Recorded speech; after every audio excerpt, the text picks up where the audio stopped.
ਨੇ ਕਹਿੰਦੇ ਵੀ ਮਕਾਨ ਜਿਹੜਾ ਨਾ ਮਕਾਨਾਂ ਨਾਲ ਨਹੀਂ ਹੁੰਦਾ, ਮਕੀਨਾਂ ਨਾਲ ਹੁੰਦਾ। ਤੇ ਘਰ ਕੱਚਾ ਜਾਂ ਪੱਕਾ ਇਹ ਮੈਟਰ ਨਹੀਂ ਕਰਦਾ। ਘਰ ਨੂੰ ਸੈੱਟ ਕੀਤਾ ਜਾਵੇ, ਕੱਚਾ ਵੀ ਹੋਵੇ ਤੇ ਬੜਾ ਖੂਬਸੂਰਤ ਲੱਗਦਾ। ਆ ਦੇਖੋ ਜਿਸ ਤਰ੍ਹਾਂ ਖਾਸ ਕਰ ਘਰ ਦੀ ਖੂਬਸੂਰਤੀ ਪੌਦਿਆਂ ਨਾਲ ਬਹੁਤ ਜ਼ਿਆਦਾ ਹੁੰਦੀ ਹੈ। ਤੁਹਾਡਾ ਘਰ ਕੱਚਾ ਆ, ਉਹਨੂੰ ਸਾਫ਼ ਰੱਖੋ, ਪੌਦੇ ਲਗਾਓ। ਇਸ ਤਰ੍ਹਾਂ ਲੱਗੇ ਹੋਏ ਆ, ਗਮਲੇ ਰੱਖੋ ਘਰ ਦੇ ਵਿੱਚ, ਵੱਡੇ ਪੌਦੇ ਵੀ ਲਗਾਓ, ਛੋਟੇ ਲਗਾਓ। ਲਿੰਬੂ ਦਾ ਵਿੱਚ ਪੌਦਾ ਲਗਾਓ, ਛੋਟੇ ਅੱਛੇ ਲੱਗਦੇ, ਲਿੰਬੂ ਲੱਗਦੇ ਆ। ਜਿਹੜੇ ਕਿੰਨੂਆਂ ਦੇ ਵਿੱਚ ਮਿਲ ਜਾਂਦੇ ਛੋਟੇ ਪੌਦੇ ਨੇ, ਕਿੰਨੂ ਲੱਗ ਜਾਂਦੇ ਹੈਗੇ ਆ।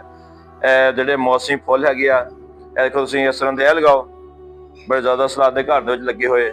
ਸਾਰੇ ਗਮਲੇ ਇਸ ਤਰ੍ਹਾਂ ਰੱਖੋ ਆਪਣੇ ਘਰ ਦੇ ਵਿੱਚ, ਛੋਟੇ ਵੱਡੇ ਸਾਰੇ ਗਮਲੇ ਰੱਖੋ, ਪੌਦੇ ਲਗਾਓ ਤੇ ਘਰ ਦੀ ਖੂਬਸੂਰਤੀ ਚਾਰ ਚੰਦ ਲੱਗ ਜਾਂਦੇ ਹੈਗੇ ਆ। ਤੇ ਇਹ ਜ਼ਰੂਰੀ ਨਹੀਂ ਵੀ ਘਰ ਪੱਕਾ ਹੀ ਹੋਵੇ, ਘਰ ਕੱਚਾ ਵੀ ਹੋਵੇ ਸੋਹਣਾ ਲੱਗਦਾ।